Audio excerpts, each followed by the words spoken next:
오멜개수, 오멜 카운팅. 우리는 오멜개수를 하면서 7주간 하나님의 7가지의 성품을 묵상해야 합니다.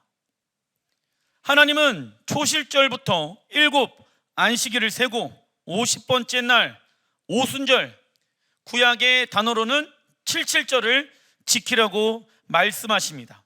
그 이유는 다음과 같습니다. 유월절을 통해 하나님과 인격적인 관계가 시작되어졌고, 무교절을 통하여 우리 안에 있는 죄가 예수와의 십자가에서 죽게 되어졌습니다. 그리고 오멜개수를 하면서 오순절 절기날에 신랑 하나님을 만나기 위한 신부의 영적 성숙의 여정을 우리에게 요구하시는 것입니다. 참고로 여러분들, 우리가 믿음이 언제 성장되어집니까? 하나님이 어떠한 분인지를 알게 되어졌을 때, 그것이 우선은 지식적으로 하나님이 어떠한 분인지를 알아야 합니다. 그리고 지식으로만 머물러 있는 상태는 바리새인의 누룩 가운데 있는 자들의 모습인 것이죠. 머리로는 하나님에 대해서 알고는 있는데 삶 가운데는 실천하지 않는다. 누가 삶 가운데 알고 있는 말씀을 실천할까요? 하나님의 통치를 받고 있는 사람들. 쉬운 말로 예수와는 나의 구원자 되십니다. 예수와는 나의 메시아이십니다. 이 고백을 하는 사람들은 이제부터 왕의 통치와 다스림을 받기 시작한다고요. 우리가 왜 왕의 통치와 다스림을 받길 원합니까? 예수님께서 말씀하셨죠. 천국은 여기 있다 저기 있다 함도 아니다. 너희들 사이에 있다. 그 예수와 안에 하나님의 나라가 있다. 그 예수를 믿게 되어지면 먼저 너희들의 혼의 영역, 마음과 생각과 감정의 영역이 무엇을 경험하게 되어집니까? 천국을 경험하게 되어진다. 예수를 믿고 있는데도 불구하고 우울증에 걸리고, 예수를 믿고 있는데도 불구하고 조울증에 걸리고 잠을 자지 못하고 걱정과 근심과 염려 가운데 있는 사람들이 간혹가다 있습니다. 왜 이러한 심리적인 병들이 생기게 되어졌을까요? 진리가 우리를 자유케 하는데 삶 가운데 다른 사람들의 말과 그리고 자신의 삶 가운데 환경으로 묶여서 살다 보니 하나님의 말씀을 알면서도, 하나님의 말씀이 무엇인지도 알면서도 불구하고 자유한 삶을 살지 못하게 되어진다. 저 사람이 어떤 말을 하면 거기에 상처를 받고, 이 사람이 이런 말을 하면 거기에 마음을 두다 보니까 내 마음이 사람의 말에 묶이기 시작한다. 환경에 묶이기 시작한다. 하나님을 섬긴다고 하는 사람들이 진리에 묶여서 자유함 가운데 살아가는 것이 아니라 세상과 사람들의 말에 의해서 살아가기 시작한다라는 것입니다. 왜 이러한 모습들, 왜 이러한 열매들이 우리의 삶 가운데 맺혀져 있습니까? 말씀에 의해 살고 있지 않기 때문입니다. 그래서 우리가 오순절 날에 신랑 하나님과 혼인잔치를 하기 위하여 신랑이 어떠한 분인지를 알아가야 우리의 믿음이 성장할 수가 있다라는 것입니다. 유월절 어린 양의 피로 우리의 구원이 시작되어졌죠. 우리를 구원하신 것도 감사한데 하나님은 우리를 신부로 불러주셨다. 왜요? 영원토록 함께 살자고. 그 안에 하나님의 무엇이 담겨져 있습니까? 갈망함이 담겨져 있는 거예요. 왕이신 하나님께서 우리와 영원토록 함께 살기 위하여 아들 예수야를 우리에게 주셨다. 그런데 그 왕이신 하나님, 신랑이신 하나님과 영원토록 살기 위해서는 결혼식을 해야 하는데, 결혼식 하는 날까지 우리는 하나님의 성품을 알아야 한다는 것입니다. 첫 번째, 하나님의 인자한 성품 적어놔 주십시오. 하나님의 인자한 성품. 이번 주에 하나님의 인자한 성품 우리는 닮아가야 했습니다. 인자함, 히브리 원어로 보니까 헤세드이죠. 하나님의 사랑을 나타내는 히브리어 단어가 크게 두 가지가 있습니다.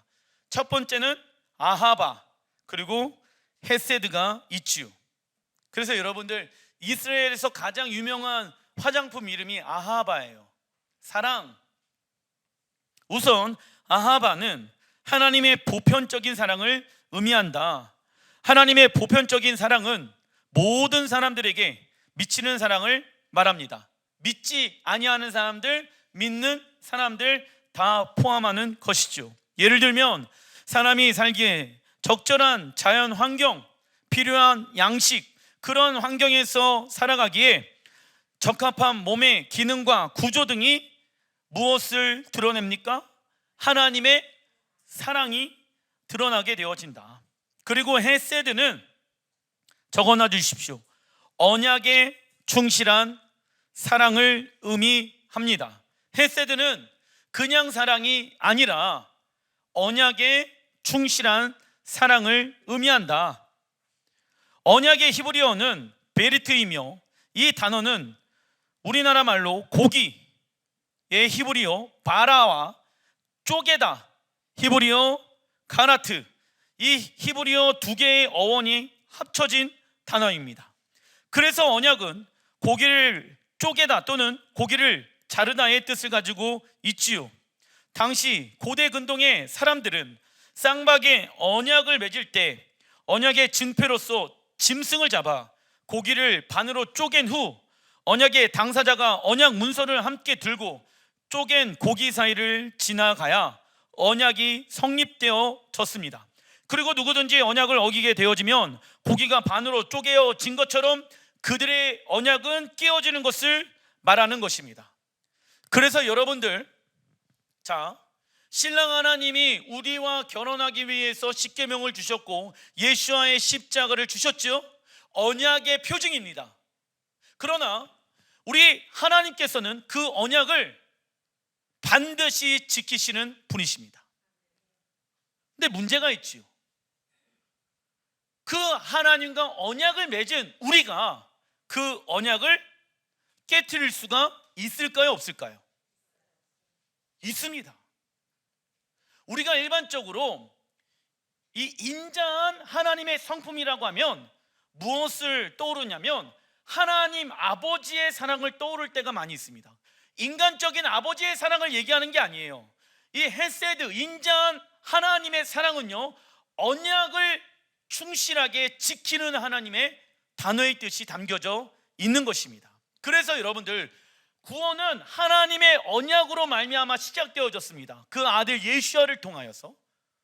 그래서 구원이란 깨어졌던 하나님과의 관계의 시작이죠. 그런데 그 구원이 깨어질 때가 있습니다. 언제요?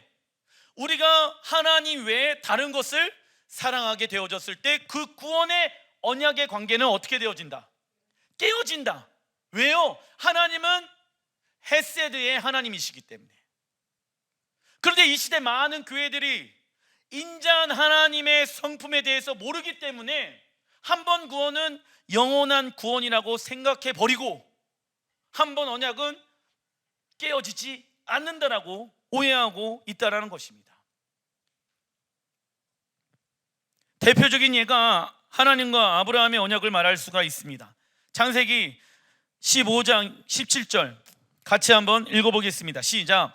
해가 져서 어두울 때 연기 나는 화로가 보이며 타는 횃불이 쪼갠 고기 사이로 지나더라. 그날에 여호와께서 아브라함과 더불어 언약을 세워 이르시되 아멘.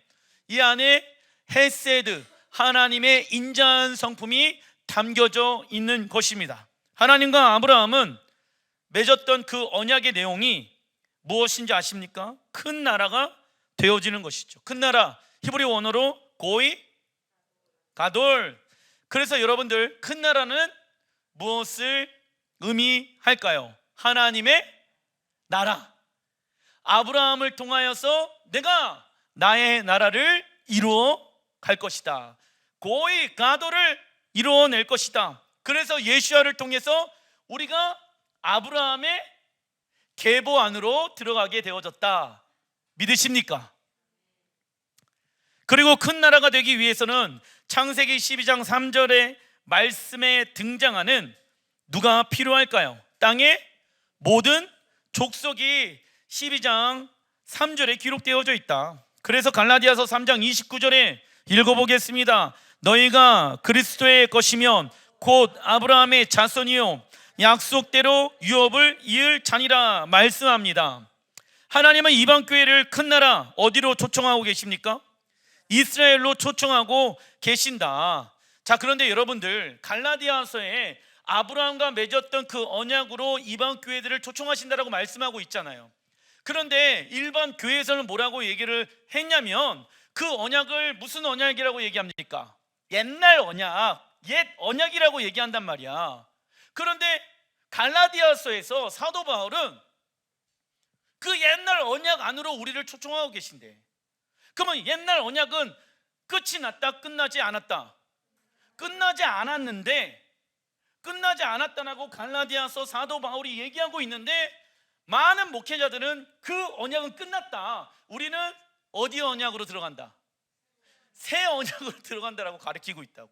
왜요? 언약이 무엇인지를 모르기 때문에. 자, 결국 큰 나라, 히브리 언어로 고이 가돌은 이스라엘과 이방 교회가 함께 이루게 되어질 무엇을 말하는 것일까요?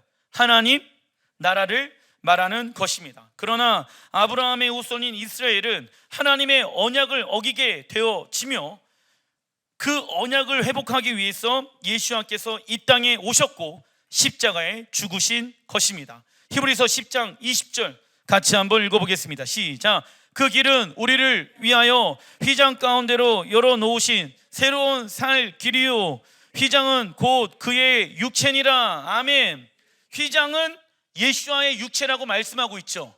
그런데 그 예수와의 육체가 마가복음 15장 38절에 어떻게 말씀하고 있냐? 시작. 이에 성소 휘장이 위로부터 아래까지 찢어져 둘이 되니라. 예수와의 육체가 채찍에 찢기심으로 하나님과 아브라함이 맺었던 언약들이 회복되어졌습니다. 이것을 뭐라고 얘기합니까? 새 언약이라고 이야기하죠. 히브리어 하다시는 새롭다의 뜻을 가지고 있습니다. 그러나 히브리어 하다시는요, 기존 것과 전혀 다른 새로운 것을 말하는 것이 맞을까요? 아닐까요?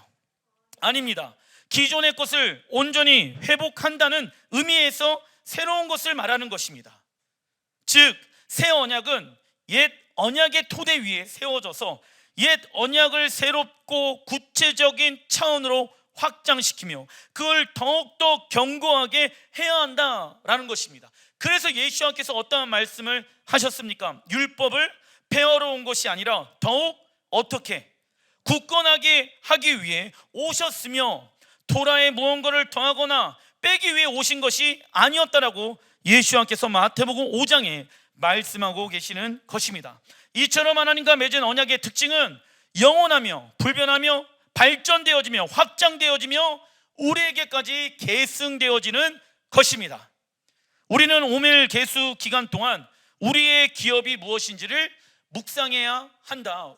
그래야지 헤세드의 하나님의 성품을 알 수가 있다. 근데 여러분들 생각해 보십시오. 여지껏 헤세드, 인자한 하나님에 대해서 여러분들은 어떻게 알고 계셨습니까? 단순히 그냥 사랑이 많은 우리 아버지, 인자한 아버지, 인간의 육체의 아버지의 모습으로 인자한 하나님, 헤세드의 하나님을 우리가 생각하고 묵상하였다라는 것입니다. 그것은 잘못된 해석이다. 인본주의가 그 안에 들어오게 되어진 거예요. 그러니 헤세드의 하나님에 대해서 모르니까 언약이 무엇인지를 모르게 되어지는 거예요. 그리고 우리가 무엇을 위하여 살 것인지를 방향성을 잃어버리게 되어지는 것입니다. 두 번째, 하나님의 성품은 공의의 성품. 적어놔 주십시오. 공의의 성품을 닮아가야 한다. 히브리 언어로 공의는 게부라.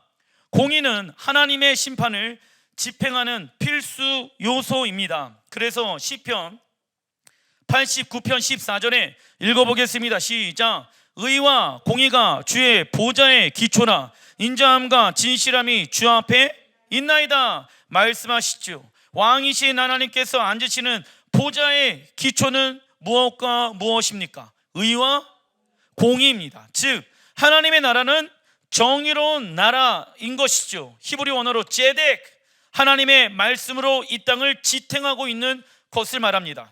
우리가 진리 안으로 들어가면 그 진리가 우리를 자유케 합니다. 그러나 이 땅의 질서가, 즉 하나님의 말씀 제덱 무너지게 되어지면, 정의가 무너지게 되어지면 이 땅에 무엇이 깨어지게 됩니까? 샬롬이 깨어지게 되며 이 땅에 불안과 혼란과 갈등이 오게 되어집니다. 여러분들의 가정 가운데 불안과 혼란과 갈등이 오게 되어지면 먼저 저 인간이 문제다 라고 생각하는 것이 아니라 무엇이 깨어져 있는 것입니까? 하나님의 공의, 하나님의 정의, 하나님의 말씀. 이 땅을 하나님이 무엇으로 만드셨습니까? 말씀이죠. 그래서 하나님은 이 땅을 말씀으로 만들어 놓으셨기 때문에 기초를 공의로 두겠다라고 말씀하고 있는 거예요. 그런데 가정 가운데 불화와 어려움과 갈등과 그런 것이 있으면 그 가정 가운데 하나님의 말씀이 지금 없기 때문에 이러한 어려움이 지금 와 있다라는 것을 여러분들이 알고 계셔야 합니다. 그리고 사단은 우리의 힘과 노력으로 거짓된 샬롬을 만들게 합니다. 즉 강대한 하나님의 나라는 말씀을 지키고 행한 자들의 지혜와 지식으로 운영되어집니다. 할렐루야. 그것을 어디에서부터 시작합니까? 자신이 있는 곳에서부터, 가정에서부터, 자신의 생각과 마음에서부터 하나님의 나라는 여기 있다, 저기 있다, 함도 아니다, 너희들의 안에 있다, 너희들 안에서부터 하나님의 통치와 다스림과 공의와 정의를 가지고 살아가야지 진정한 샬롬이 너희들의 삶 가운데 임할 수가 있다라는 것입니다. 야고보서 1장 22절 같이 한번 읽어보겠습니다. 시작. 너희는 말씀을 행하는 자가 되고 듣기만 하여 자신을 속이는 자가 되지 말라. 누구든지 말씀을 듣고 행하지 아니하면 그는 거울로 자기의 생긴 얼굴을 보는 사람과 같아서 제 자신을 보고 가서 그 모습이 어떠했는지를 곧 잊어버리거니와 자유롭게 하는 온전한 율법을 들여다보고 있는 자는 듣고 잊어버리는 자가 아니요 실천하는 자니 이 사람은 그 행하는 일에 복을 받으리라. 아멘. 야고보 이 사도는요 율법에 대해서 25절에 무엇이라고 말하고 있습니까? 자유롭게 하는 온전한 율법 적어놔 주십시오. 야고보는 율법에 대해서 25절 자유롭게 하는 온전한 율법, 율법은 우리를 어떻게 한다? 자유롭게 한다. 그래서 진리가 우리를 자유케 하리라. 이 말씀이 동일한 말씀인 거예요. 그리고 자유롭게 하는 온전한 율법은 우리의 생긴 얼굴을 보여주는 무엇이라고 말합니까? 거울이라고 말한다. 우리가 어떻게 생겼는지 보려면은 무엇을 가지고 있어야 합니까? 율법의 거울을 가지고 있어야 된다고. 하나님의 말씀을 통하여 우리가 잘못된 모습들, 잘못된 생각들, 잘못된 뜻과 잘못된 감정들을 비춰봐야 되는 건 아니겠습니까? 뭐 묻었어요. 그러면 당장 지워야 되는 건 아니겠습니까? 근데 묻었는데 그냥 다녀요. 그러면 안 되겠지요. 이처럼 토라는 우리의 모습을 보여주는 거울과 같은 기능을 가지고 있다. 우리의 얼굴에 무언가를 묻게 되어지면 어떻게 해야 합니까? 닦아내야 합니다. 이처럼 하나님의 말씀을 묵상하고 연구하다 보면 우리의 연약함과 부족함이 보이기 시작합니다. 저도 날마다 보여요. 우리는 그 부분을 그래서 내버려 두는 것이 아니라 예수와의 보혈로 씻기고 어떻게 해야 됩니까? 하나님의 말씀으로 돌아가야 된다고. 그럼 어떤 사람은 예수의 보혈로 씻겨만 주십시오. 그리고 나서 똑같이 또 살아가요. 그 사람은 회개하였다, 회개하지 않았다. 회개하지 않았죠. 여기 뭔가 묻어놓고 똑같이 살고 있는 거예요. 그런데 말로는 예수의 보혈로 나를 씻겨주십시오라고 기도를 한다는 거예요. 그런데 삶이 안 바뀌어? 왜? 말씀이 없는 거예요. 여러분들, 무엇이 거룩하고 무엇이 거룩하지 않는 것을 우리는 무엇을 통해서 알 수가 있습니까? 하나님의 말씀이겠죠. 왜 우리가 이러한 분별력을 하면서 살아갑니까? 거룩한 하나님의 신부이기 때문에. 거룩한 자답게 살라고 성경은 얘기하고 있잖아. 세상 사람들과 동일하게 먹고 자고 사는 것이 아니라 너희들은 신랑 하나님의 특별한 부르심을 받은 신부이다. 믿으십니까? 이처럼 우리가 하나님의 말씀을 묵상하고 연구하다 보면 우리의 연약함과 부족함이 보이기 시작하죠. 우리는 그 부분을 내버려 두는 것이 아니라 예수와의 보혈로 씻기고 하나님의 말씀으로 돌아가야 한다. 그리고 회개한 사람은 하나님이 바라보시는 관점으로 누구를 바라보기 시작합니까? 자신과 이웃들을 바라보기 시작한다. 하나님은 우리를 하나님의 보배롭고 존귀한 자녀로 보고 계십니다. 그래서 그리스도인의 정체성이란 시작, 하나님은 나를 사랑하시고 나는 하나님을 사랑합니다. 그러므로 나는 성공한 자입니다. 아멘. 목사님 우리 사업장은 언제 성공합니까? 나는 이미 성공한 자입니다. 목사님 우리 자녀들은 언제 성공합니까? 우리 자녀들은 이미 성공하였습니다. 그런데 돈 많고 세상에 부와 명예를 얻었는데도 불구하고 하나님의 말씀 안에 있지 아니하는 부한자들이 있죠. 하나님 보시기에 매우 가난한 사람들이다라는 것을 여러분들이 알고 계셔야 됩니다. 정체성을 세상에 두는 것이 아니라 하나님의 말씀으로 두어야 하는 것이죠. 하나님은 온 우주의 왕인 동시에 우리의 아버지 되시며 우리는 왕의 자녀입니다. 우리의 정체성입니다. 세 번째, 하나님의 성품, 아름다우심의 성품 적어놔 주십시오. 우리는 세 번째, 하나님의 아름다우심의 성품을 닮아가야 한다. 히브리 언어로 티베렛, 우리가 하나님의 아름다움에 점점 가까이 다가갈수록 우리는 더욱더 어떻게 되어진다? 행복해집니다.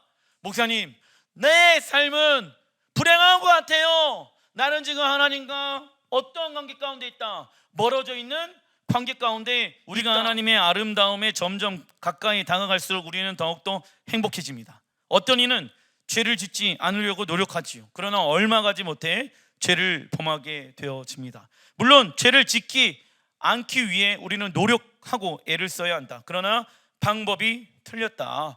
죄와 멀어질 수 있는 유일한 방법은 무엇일까요? 하나님을 가까이 하는 것입니다. 하나님을 가까이 하는 것이 죄와 멀어질 수 있는 유일한 방법입니다. 그리스도인에게 복이란, 읽어보겠습니다. 하나님을 가까이 하는 것이죠. 하나님 안에서 만족을 누리는 사람들은 죄를 지을 가능성이 더 적어집니다. 우리가 하나님을 가까이 하면 마음이 더러워질 틈이 있다 없다? 하나님을 멀리하면 마음이 계속 더러워진다. 그러나 사람과 세상을 가까이 하면 우리의 마음은 금방 어두워집니다. 이처럼 우리는 하나님을 바라보며 그분과 가까이 있기 위해 창조되어졌습니다. 그러나 우리의 죄로 인해 하나님에 대한 무엇이 생기게 되어졌습니까? 왜곡이 생기게 되어지고 그 결과 하나님을 어떻게 생각합니까?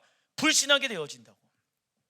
예를 들면 모든 사람들이 같은 시력을 가지고 있지 않습니다. 여러 가지 눈의 질병으로 사물이 일그러져 보이거나 선명히 보이지 않는 사람들이 있다. 이처럼 우리 모두가 하나님을 바라보고 있지만 하나님을 향한 우리의 일그러져 있는 눈과 여러 가지 눈의 질병으로 인해 하나님의 아름다우심을 제대로 보지 못하고 있을 수도 있다. 그래서 예수님께서는 무엇을 사서 발라라? 안약을 사서 눈에 발라라, 보게 하라 말씀하고 있지요.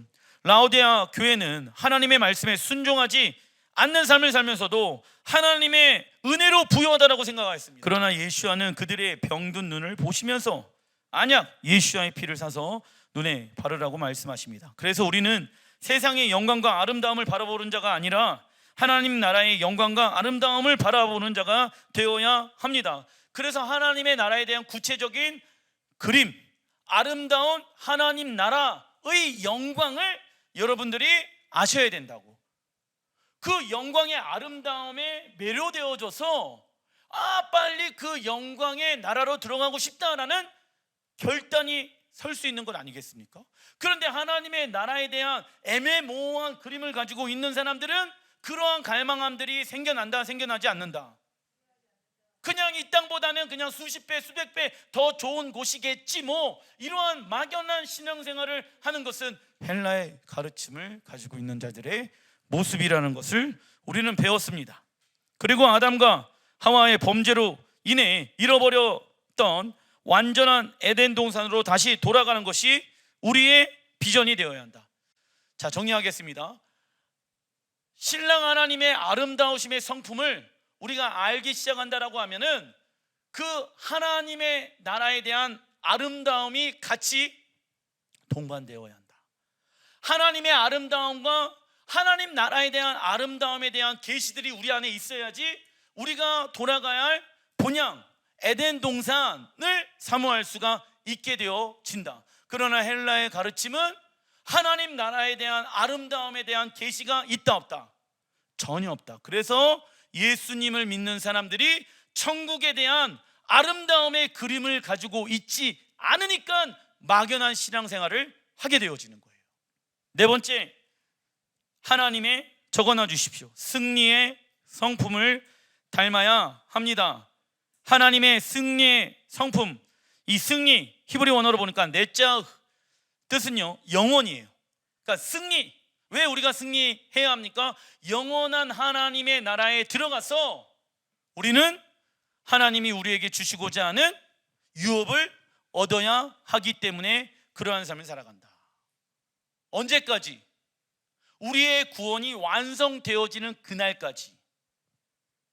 그게 승리하는 자들의 모습이다. 그래서 요한계시록에 보게 되어지면 어떠한 자가 나옵니까? 승리하는 자, 이기는 자가 나오잖아. 마지막까지, 구원의 완성 그 마지막까지 하나님의 말씀에 순종하는 삶을 통하여 승리하고 이기는 자들이 영혼을 맛본다고, 승리를 맛본다고.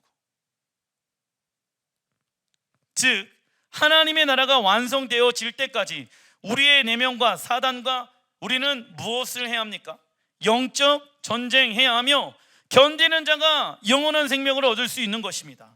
히브리어 넷자는 성경에서 총 8번 나옵니다. 숫자가 8은요 무엇을 의미한다? 새로운 시작. 그래서 숫자 8은요 새하늘과 새 땅, 새 예루살렘의 시대를 의미하기도 합니다. 그래서 여러분들 삶 가운데 승리의 성품 닮아가야 한다. 그래야지 숫자가 8 무엇을 의미한다? 새하늘과 새 땅, 새 예루살렘에 들어갈 수가 있다고. 그러나 승리하시는 하나님의 성품을 닮아가지 않는다라고 하면 맨날 영적 전쟁에서 패배. 이 시대 많은 그리스도인들이 영적 전쟁에서 패배하는 이유는 무엇입니까? 잘못된 믿음. 예수 승리, 누구 승리? 나의 승리라고 말은 하는데 영적 전쟁 한다 안 한다? 그리고 또 전신갑주, 옷을 입는다 안 입는다? 귀찮아한다. 이거 입지 않아도 어디 간다? 천국 간다. 그러니까 승리의 하나님의 성품을 닮아갈 수가 있다 없다? 그러니까 영원한 하나님의 나라에 들어간다 못 들어간다? 이 논리가 성립되는 거야 지금. 이해되시죠? 그래서 이 네 번째 성품, 승리의 성품을 우리는 알아가야 되는 거예요. 그런데 마귀 사단은요 이 하나님의 네 번째 성품을 알지 못하게끔, 오멜개수하지 못하게끔 가로막고 있다는 것을 여러분들이 알고 계셔야 합니다. 다섯 번째, 하나님의 적어놔 주십시오. 겸손한 성품. 겸손의 히브리 원어를 보니까 아나부, 가난하다, 천하다. 우리에게 하나님이 계시지 않는다면 우리는 어떠한 자입니까? 가난한 자이며 천한 자라는 것을 잊지 말아야 합니다. 그래서 겸손한 자는 하나님의 말씀 앞에 늘 무엇합니까? 겸손하며 능력과 성공이 있어도 무엇하며? 겸손하며 사람과의 관계 안에서도 겸손합니다. 즉 겸손한 자는 하나님의 말씀 안으로 들어가 무엇을 없앱니까? 자아를 없앤다고. 자기의 생각 있잖아, 자기의 계획 있잖아, 자기의 뜻을. 목사님 그렇게 하면 안 될 것 같은데요. 그런 사람은 어떠한 자일까?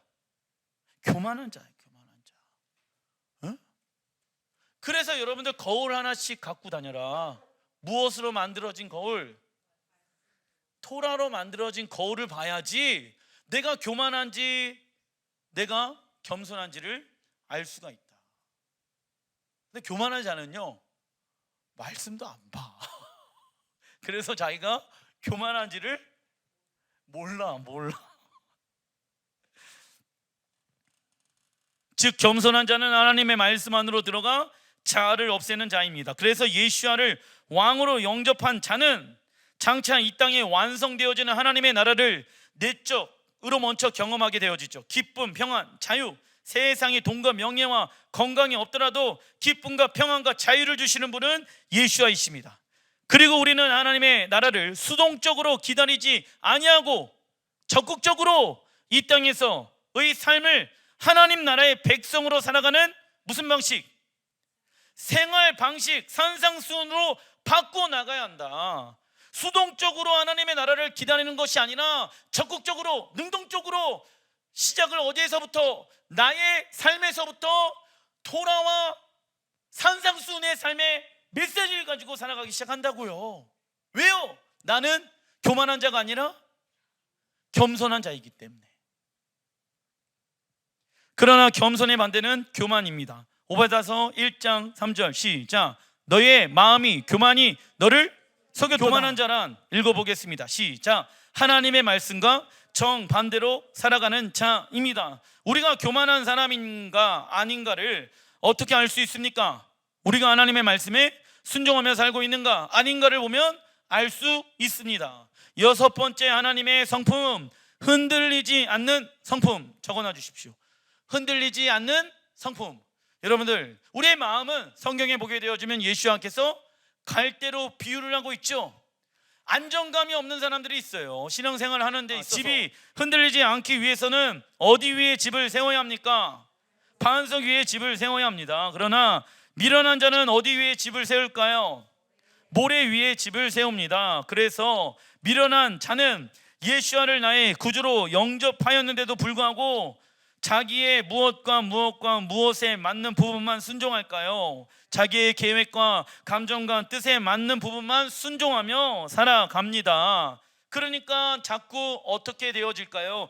흔들리는 거예요. 흔들리는 거. 왜? 마음의 중심 가운데 말씀을 두고 있지 않기 때문에. 일곱 번째, 하나님의 어떠한 성품을 닮아가야 합니까? 통치하심의 성품. 적어놔 주십시오. 일곱 번째, 우리는 하나님의 통치하심의 성품을 닮아가야 합니다. 우리가 하나님의 통치 아래 있을 때 우리의 삶의 비전, 방향, 목적, 가치, 성품, 태도 등이 변할 수 있습니다. 히브리어로 천국, 간, 에덴이며 그 뜻은 에덴 동산입니다. 그리고 헬라 원어로 천국은 바실로, 그 뜻은요 왕이 다스리신다 입니다. 즉 천국이란 무엇일까요? 이 땅에서 하나님의 다스림을 받는 곳, 이 땅에서 하나님의 다스림을 받는 곳이 무엇입니까? 천국인 거예요. 그 시작은 우리의 삶 가운데, 그러나 예수님께서 이 땅 가운데 오실 때 우리는 계속해서 이 땅에서 하나님의 통치와 다스림을 받는 삶을 살기 시작한다라고 하면은 예수하고 오시는 날 우리는 어떻게 되어진다? 부활하여서 동일하게 그 연속상으로 하나님의 나라에 들어가서 살아가게 되어진다고. 우리가 천국에 가길 원하는 이유는 무엇입니까? 그곳에서 왕이신 하나님이 계시며 하나님의 다스림을 사모하기 때문입니다. 우리의 삶 가운데 하나님의 나라를 경험하길 원하십니까? 그렇다면 하나님의 다스림을 우리의 삶 가운데 구체적으로 받아야 한다.